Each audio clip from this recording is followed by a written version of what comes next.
Halo, Assalamualaikum warahmatullahi wabarakatuh. Halo adik-adik, bertemu lagi dengan Miss Aul di pertemuan pertama e-learning kimia untuk materi kelas 12. Ya, jadi pertama-tama Miss Aul mau mengucapkan selamat dulu kepada kalian yang sudah naik ke kelas 12. Jadi, hari ini kita akan membahas materi tentang sifat koligatif larutan. Sebelum kita membahas lebih lanjut tentang sifat koligatif larutan, kita baca dulu ya pengertiannya. Sifat koligatif larutan. Sifat koligatif larutan merupakan sifat larutan yang tidak bergantung pada jenis zat terlarut, tetapi bergantung pada banyaknya partikel zat terlarut. Kita ulang lagi. Jadi, sifat koligatif larutan itu adalah sifat larutan yang tidak bergantung pada jenis zat terlarutnya, tetapi dia hanya bergantung kepada banyaknya partikel zat terlarut. Kalau misalnya kalian tanya, maksudnya itu seperti apa sih, Miss? Jadi begini. Dia itu tidak peduli dengan jenis zatnya. Bisa berupa asam, bisa berupa basa, bisa berupa suatu zat cair yang itu cair sekali, ataukah itu dia mempunyai kekentalan gitu. Jadi apapun jenis zatnya itu bisa diabaikan saja, karena sifat koligatif ini hanya menitik beratkan kepada banyaknya partikel zat terlarut. Banyaknya partikel zat terlarut. Nah, kita bisa mengetahui banyaknya partikel zat terlarut itu dari apa saja? Yang pertama, ada molalitas, yang kedua molaritas, dan yang terakhir fraksi mol. Yang pertama dulu, molalitas. Apa bedanya molalitas dengan molaritas? Molalitas simbolnya itu adalah M kecil. Tolong perhatikan penjelasan Miss Aul ya. Jadi molalitas itu adalah seberapa banyak si zat terlarut itu di dalam pelarut, tapi pelarutnya itu satuannya adalah gram. Jadi kita tulis di sini. Jadi kita mau mengetahui seberapa banyak si zat terlarut itu di dalam pelarut, tapi pelarutnya itu satuannya itu adalah gram. Nah, kalau kita mau mengetahui banyaknya partikel zat terlarut seperti itu, atau kalau kita mau mengetahui nilai molalitasnya, maka rumusnya itu adalah M sama dengan gram per mr dikali 1000 per P. Gram di sini adalah gram zat terlarut, mr di sini adalah mr zat terlarut dikali 1000 per P. P di sini adalah massa pelarut. Seperti itu. Itu untuk yang pertama. Yang kedua, sekarang molaritas. Molaritas ini simbolnya itu adalah M besar. Apa pengertian dari molaritas? Sebetulnya pengertian molaritas dengan molaritas itu sama aja. Berarti kita mau tahu seberapa banyak zat terlarut itu di dalam pelarut, tapi satuan dari pelarutnya itu adalah mililiter. Jadi berupa volume, bukan berupa gram. Seperti itu. Jadi sama aja ya. M sama dengan gram per mr dikali 1000 per volume. Gram di sini adalah gram zat terlarut, mr zat terlarut dikali 1000 per volume. Volume di sini adalah volume pelarut atau volume larutan. Oke, berarti di sini hanya perbedaan simbol dan satuan dari massa pelarutnya. Sekarang yang ketiga, fraksi mol. Fraksi mol itu dibagi menjadi dua, ada fraksi mol terlarut dan ada fraksi mol pelarut. Fraksi mol terlarut itu adalah berarti kita mau tahu nih perbandingan mol si zat terlarut itu dengan mol total. Ini dia, fraksi mol diistilahkan dengan X. Fraksi mol terlarut, berarti kita mencarinya dengan XT. XT sama dengan NT per NT plus NP. Nah, NP di sini adalah mol terlarut. NP adalah mol pelarut. Nah, jadi kalian harus bisa membedakan ya antara mol, molalitas, dan molaritas. Jangan sampai salah dan jangan sampai keliru seperti itu. Jadi, kalau misalnya kalian masih lupa atau butuh review, kalau mol itu adalah berarti hanya si komponen terlarut saja, berarti gram per ml. Gitu. Jadi Miss ulangi lagi, jadi XT atau fraksi mol terlarut itu adalah kita mau mengetahui perbandingan si mol terlarut itu di dalam mol larutan atau di dalam mol total, seperti itu. Yang selanjutnya fraksi mol pelarut atau XP. XP sama dengan NP per NP plus NT. Jadi kalau yang ditanya XP berarti didahului dengan NP. Kalau yang ditanya adalah XT berarti didahului dengan NT. Tapi pernya sama ya. Ini adalah per mol total atau mol pelarut ditambah mol terlarut. Seperti itu. Ini adalah penjabarannya dan perlu kalian ingat lagi bahwa mol itu sama dengan gram per mr atau gram zat terlarut dibagi mr zat terlarut. Nanti kita sambung latihan soalnya ya. Nah, sekarang kita masuk ke contoh soalnya ya. Nomor 1. Tentukan molalitas larutan yang dibuat dengan melarutkan 90 gram glukosa atau C6H12O6 dalam 100 gram air. Nah, sekarang kita fokus sama pertanyaannya. Yang ditanya itu adalah molalitas. Jawabnya di sini aja ya. Nomor 1. Pertanyaannya itu adalah molalitas. Pokoknya kalian ingatnya aja seperti ini. Kalau molalitas berarti M-nya kecil. Kalau molaritas berarti itu M-nya besar. Ingat aja molal, M-nya kecil. Kalau molar, M-nya besar gitu ya. Nah, M kecil. Rumusnya apa tadi? Gram per mr dikali 1000 per P. Ya kan? Gram zat terlarut berapa? Di sini yang menjadi zat terlarut siapa? 90 gram glukosa di dalam 100 gram air. Berarti yang terlarut itu adalah glukosa 90. MR zat terlarut. Di sini zat terlarutnya itu adalah C6H12O6. Berarti kita harus menemukan nilai MR-nya dulu. C nilainya 12. 12 dikali 6. Berapa nilainya? H nilainya 1 dikali 12 ditambah O 16 dikali 6. Jadi MR dari C6H12O6 adalah 180. Coba kalian cek lagi ya. 90 per 180 dikali P. P itu adalah massa pelarut. Di sini pelarutnya jumlahnya 100 gram. Berarti kita masukin 100. Ya. Berarti bagaimana? 90 dibagi 180 itu adalah 0,5. 1000 dibagi 100, coret aja nolnya. Berarti kan 10. 0,5 dikali 10 hasilnya 5.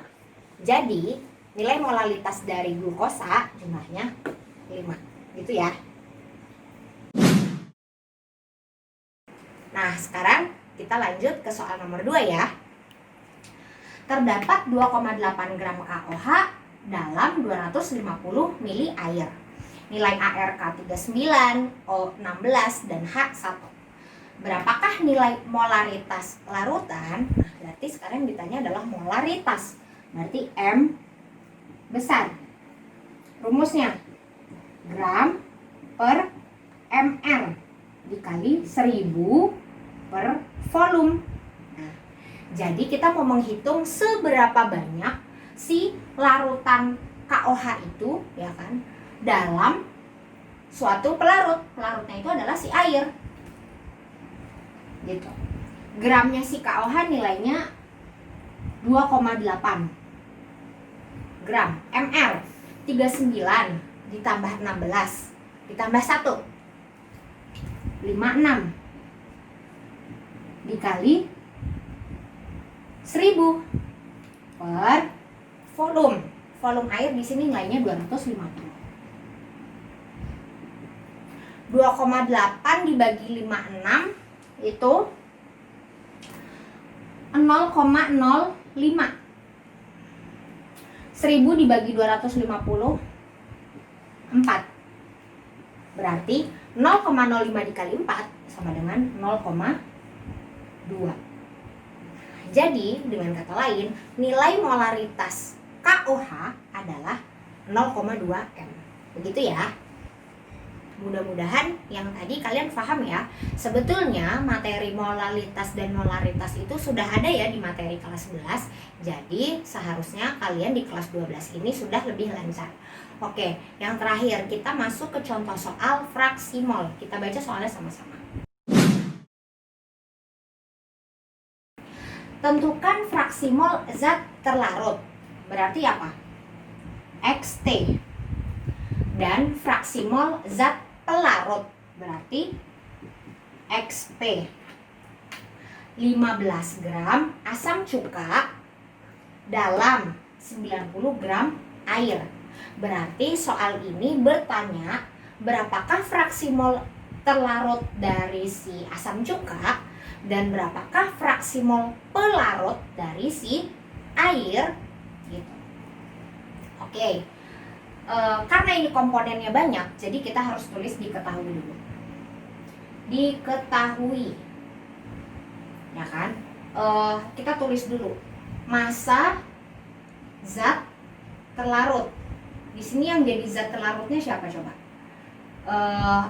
Asam cuka. Ya kan?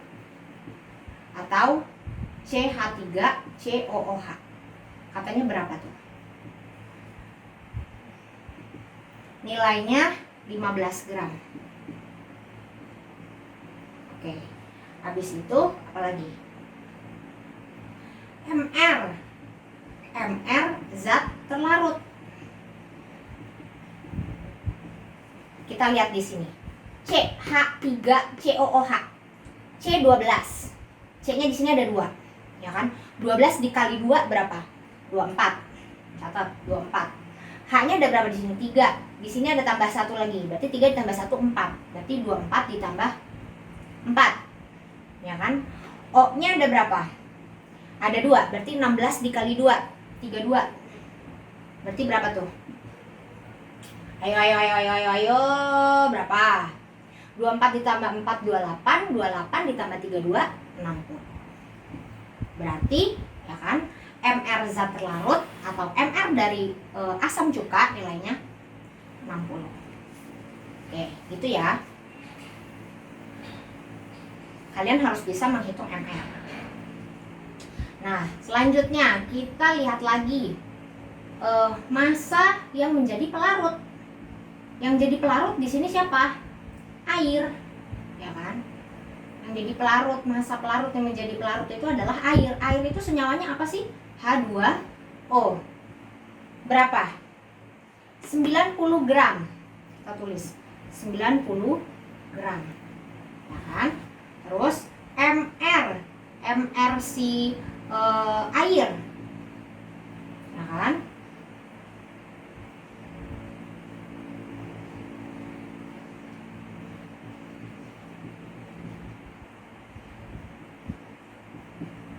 Nah, H2O, H-nya ada 2, berarti 1 dikali 2, 2. O-nya 16, berarti 16 ditambah 2, 18. Gitu ya. Ini masih informasi diketahui. Kita lanjut di sini saja. Oke, sekarang kita cari XT-nya dulu. XT, fraksi mol terlarut. Rumusnya bagaimana? Kita tulis ulang. NT per NT plus NP, ya kan? NT itu apa? NT itu adalah mol terlarut, ya kan? Kita coba di sini aja deh. Mol terlarut itu rumusnya gimana sih? Gram per mr. Terlarut, gram per mr. Gram terlarut. Terlarut di sini siapa? Asam cuka. Nilainya berapa? 15 dibagi MR-nya 60. Nah, 15 dibagi 60 0,25. Berarti nilai NT-nya itu adalah 0,25. Sekarang lagi NP. NP itu adalah mol pelarut. Kita lihat rumusnya sama. Gram per ml. Gramnya pelarut tadi berapa? 90 dibagi mr-nya 18. 90 dibagi 18 itu adalah 5. Sekarang kita masukin aja.